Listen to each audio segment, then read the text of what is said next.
नमस्कार। आज के वीडियो में हम तुगलक वंश के संस्थापक गयासुद्दीन तुगलक के प्रारंभिक जीवन और उसकी प्रारंभिक समस्याओं के ऊपर वो चर्चा करेंगे।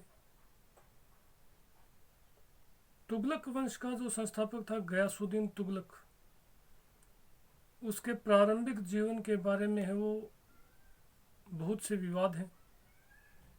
अगर सल्तनतकालीन इतिहासकार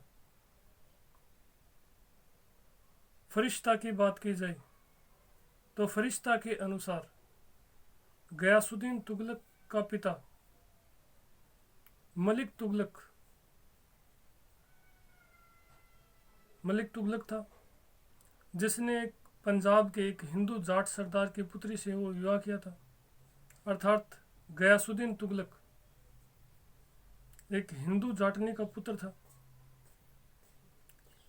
फरिश्ता के ही ग्रंथ से पता चलता है कि मलिक तुगलक सुल्तान गयासुद्दीन बलबन का एक गुलाम था और उसी के शासनकाल में है वो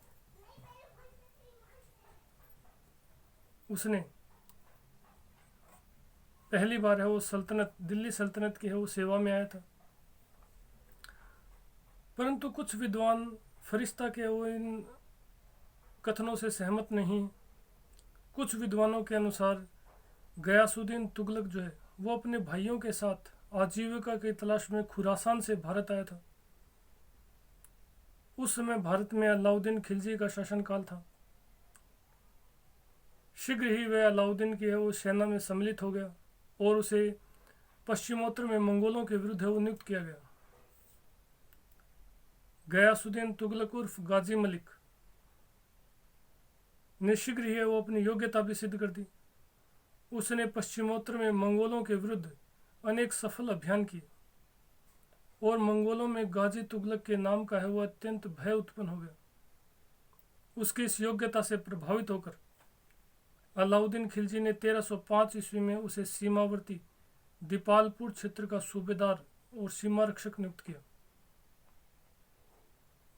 1320 ईस्वी में जब है दिल्ली का सुल्तान बना, उस समय तक वह दीपालपुर के सूबेदार और सीमा रक्षक के पद पर ही नियुक्त था। यानी सुल्तान बनने तक वह इसी पद पर है वो रहा था। अलाउद्दीन की मृत्यु के बाद कुतुबुद्दीन मुबारक शाह और 1320 ईस्वी में मुबारक शाह की हत्या करके नासिरुद्दीन खुसरो शाह है वो सुल्तान बना। परंतु जब खुसरो शाह मुबारक शाह की हत्या करके 1320 ईस्वी में है वो सत्ता को हस्तगत कर सुल्तान बना, तो गयासुद्दीन तुगलक उर्फ गाजी मलिक ने वो विद्रोह कर दिया और विद्रोह करने के पश्चात अपने सहयोगी तुर्क अमीरों के साथ वो दिल्ली की ओर है वो बढ़ा और दिल्ली के समीप उसने खुसरो शाह को है वो पराजित करके है वो मार डाला और तत्पश्चात वह तुर्की अमीरों की स्वीकृति से है वो 8 सितंबर 1320 ईस्वी का वो दिल्ली का है वो सुल्तान बना। और इसी के साथ है वो सल्तनत काल में एक नवीन राजवंश की स्थापना हुई जिसे तुगलक वंश के नाम से जाना जाता है। यह था उसका प्रारंभिक जीवन।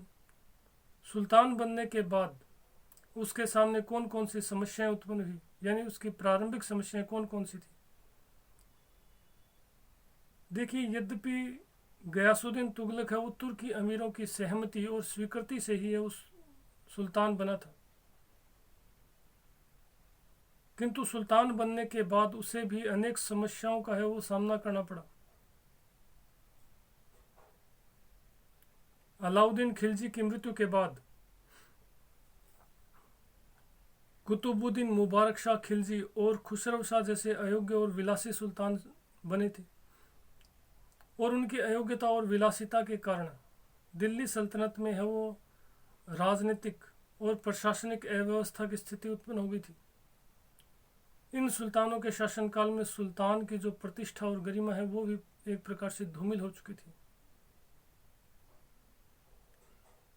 मुबारक शाह और खुसरो शाह ने सत्ता पर अपना नियंत्रण मजबूत करने के लिए सेना और तुर्की अमीरों का समर्थन प्राप्त करने का प्रयास किया।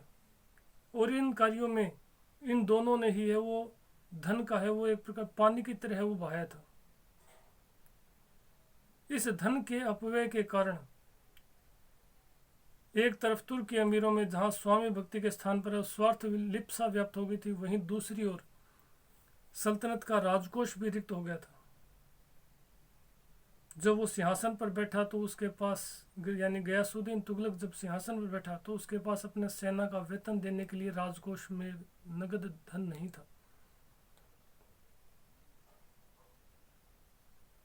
इसी प्रकार अलाउद्दीन खिलजी के शासनकाल में अलाउद्दीन खिलजी ने जो राजस्व सुधार किए थे, उन राजस्व सुधारों के तहत अलाउद्दीन द्वारा भू राजस्व की दरों को अत्यधिक बढ़ा दिया गया था। और उसके इन कठोर भू राजस्व सुधारों के कारण उत्तर भारत और मध्य भारत में अनेक लोगों ने कृषि कार्य करना है वो छोड़ दिया था, और वो अपनी भूमि है वो कृषि भूमि को छोड़कर है वो दूसरे स्थानों पर पलायन कर गए। परिणाम स्वरूप एक प्रकार से जो कृषि की दशा है वो एक अशोचनीय हो चुकी थी। अलाउद्दीन के पश्चात मुबारक शाह खिलजी और खुसरो शाह ने भी है वो कृषि की दशा को सुधारने का प्रयास नहीं किया। परिणाम स्वरूप सल्तनत का जो राजस्व संग्रहण था वो भी पर्याप्त रूप से प्रभावित हो चुका था। इसी प्रकार इन सब का जो सबसे महत्वपूर्ण प्रभाव पड़ा वो था केंद्रीय सत्ता का कमजोर होना। अलाउद्दीन के बाद जो मुबारक शाह और खुसरो शाह सुल्तान बने, दोनों ही अयोग्य और विलासी और कमजोर शासक वो सिद्ध हुए। परिणाम स्वरूप संपूर्ण सल्तनत में राजनीतिक और प्रशासनिक अव्यवस्था की स्थिति उत्पन्न हो गई। अलाउद्दीन द्वारा स्थापित की गई प्रशासनिक जो व्यवस्था थी वो पूर्णतः नष्ट हो चुकी थी। तुर्की अमीरों ने अपने अपने क्षेत्रों में है वो अपना प्रभाव स्थापित स्वतंत्र प्रभाव स्थापित करने का प्रयास किया। जैसे पश्चिमी भारत में सिंध के अमीर ने है वो अलाउद्दीन की मृत्यु के बाद स्वतंत्र शासक की भांति वो शासन करना प्रारंभ कर दिया था। इसी प्रकार गुजरात में तुर्कों की आपसी प्रतिद्वंदिता के कारण ही अराजकता और असंतोष की स्थिति उत्पन्न हो गई थी। तुर्की अमीरों ने गुजरात के क्षेत्र पर वो अपना प्रभावी नियंत्रण स्थापित करने के लिए वहां पर एक प्रकार से वो षड्यंत्र रचना प्रारंभ कर दिया था। परिणाम स्वरूप अनेक योग्य प्रांतीय सूबेदारों को कत्ल कर दिया गया, जिसके कारण गुजरात में असंतोष और अराजकता की स्थिति वो चरम पर थी। परिणाम स्वरूप उसका दिल्ली सल्तनत से संपर्क जो है वो पूर्णतः समाप्त हो चुका था।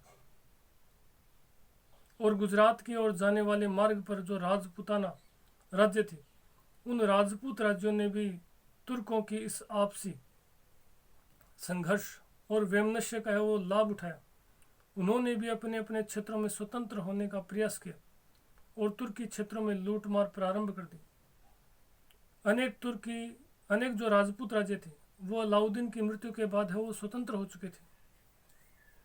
इसी प्रकार पश्चिमोत्तर भारत में जो लड़ाकू खोखर जाट थे, उन्होंने भी मंगोलों और जो नव मुसलमान यानी जो मंगोल मुस्लिम बन गए थे, उन नव मुसलमानों के साथ संगठन बनाकर तुर्कों को वो कड़ी टक्कर देना प्रारंभ कर दिया था और पश्चिमोत्तर भारत में अपनी स्वतंत्रता के लिए, अपने स्वतंत्र राज्य की स्थापना के लिए वो तुर्कों के विरुद्ध उठ खड़े हुए थे।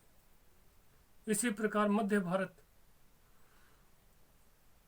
मध्य भारत में भी है वो एक प्रकार से तुर्कों के आपसी संघर्षों के कारण केंद्रीय सल्तनत का जो नियंत्रण है वो पूर्णतः शिथिल पड़ चुका था।